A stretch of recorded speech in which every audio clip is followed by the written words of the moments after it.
If there's one question I get asked the most, it's how I make my videos. I've had this idea for a while now, and I thought that this would be a good time to do it.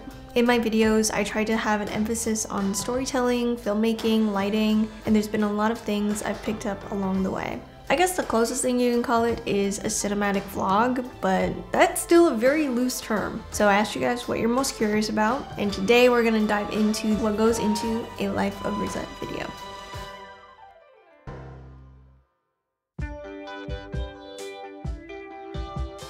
Before we get into it, a brief backstory on how I got here in the first place. Prior to YouTube, I was a freelancer. I did videography, eventually spent some time on set trying to learn as much as I could about the film world. That's when I really started to not only fall in love with it, but to learn so much. But I always loved YouTube and making my own videos, so in 2020 I really started to take things more seriously. I was really inspired by shows that I was watching on streaming platforms at the time, and separately from that I was watching a whole ton of vlogs and a whole ton of filmmakers, but no one was really doing both the way that I wanted to see it. So I got curious, I went out and I made that video, and I knew that day something finally clicked. And that became what I now call the cinematic vlog. And I just made that up one day when somebody asked me to describe my videos, and that was what I thought of. I'll talk about building style a little bit later, but that is essentially what ignited what my videos are today. That being said, whether I'm filming alone, vlogging on the go, or with a small crew on bigger projects, there are things that almost never change no matter what kind of video I'm doing. And these are the foundations when you tune into a video of mine.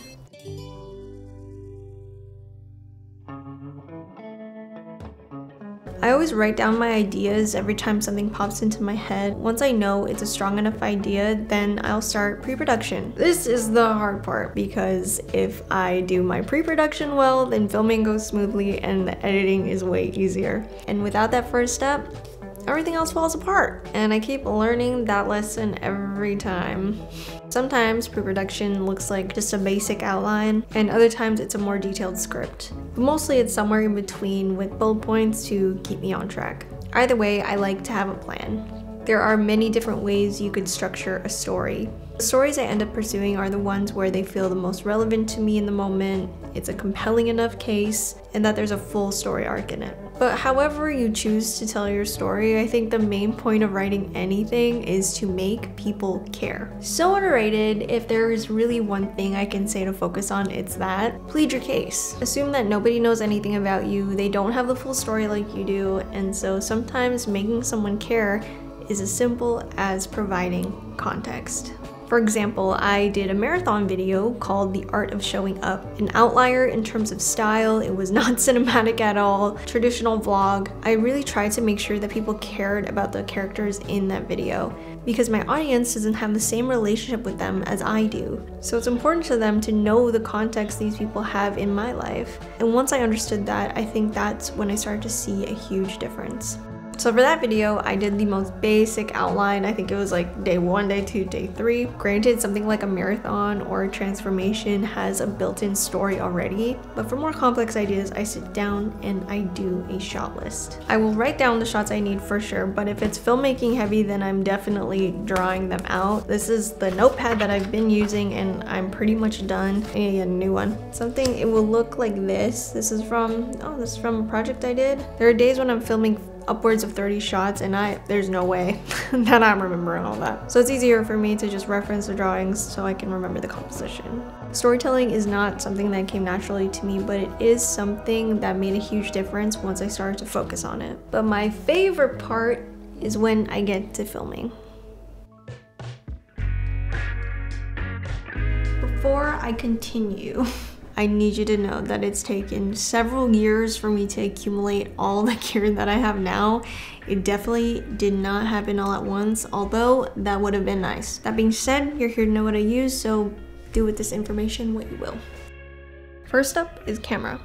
I like a camera that has full frame capabilities. Good for vlogging if you have a short reach. If you are just starting out, I'm gonna say this, you do not need a cinema line camera.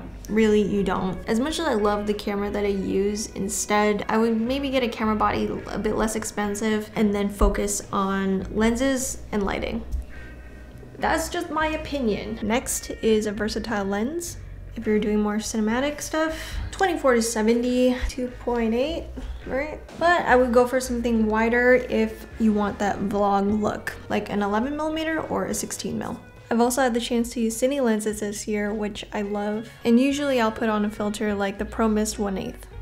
When it comes down to it, different lenses give off different vibes, so it really just depends on what you're going for. In the future, I would love to try my style with different cameras, different lenses, even phones, so let me know if you want to see that. For audio, I keep it simple, either a good shotgun mic or lavs. I've been using the Rode Mic Pros and I love them. Sometimes if I'm in a pinch, I'll also use them for my voiceovers actually. And I like these because I'm usually filming with Aria and they have worked so good every single time. This is my travel tripod and this is my baby tripod. Colt gave this to me and it's fantastic. Payload is crazy. I use both simultaneously, and what I have on them is quick release plates, and basically it allows me to switch from one to the other so quickly.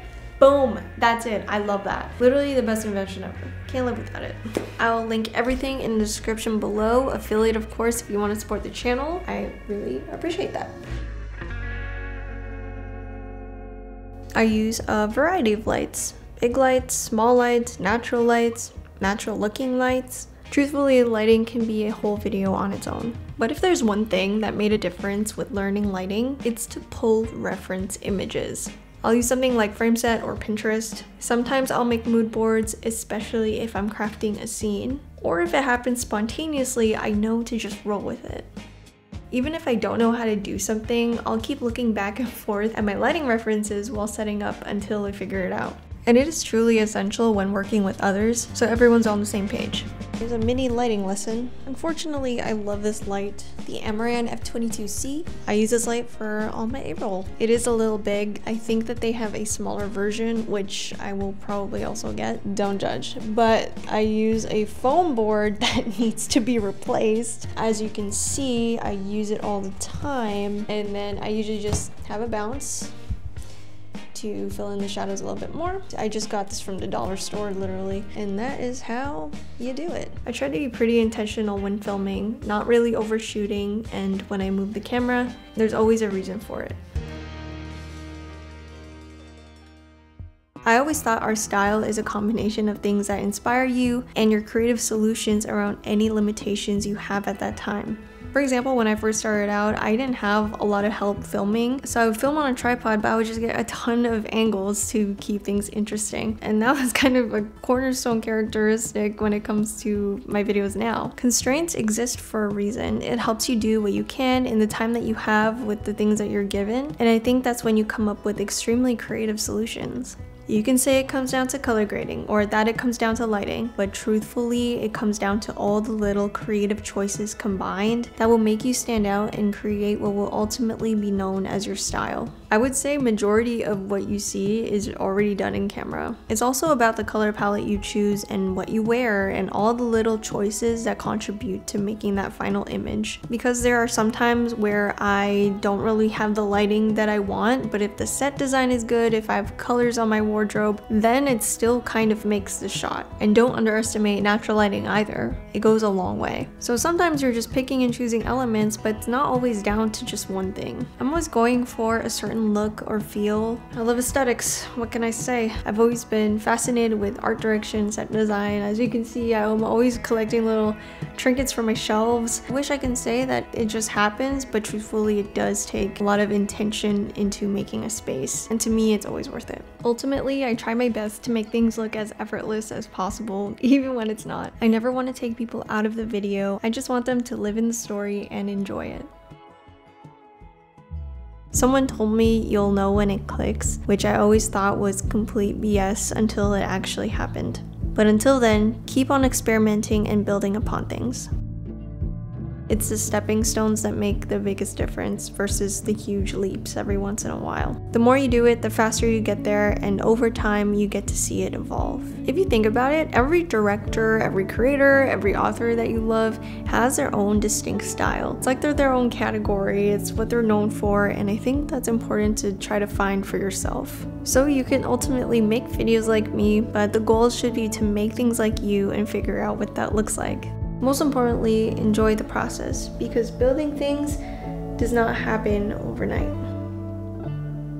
So I hope you guys enjoyed that. Let me know if it was helpful. Please like and subscribe if it was. Thanks for watching, and I'll see you soon.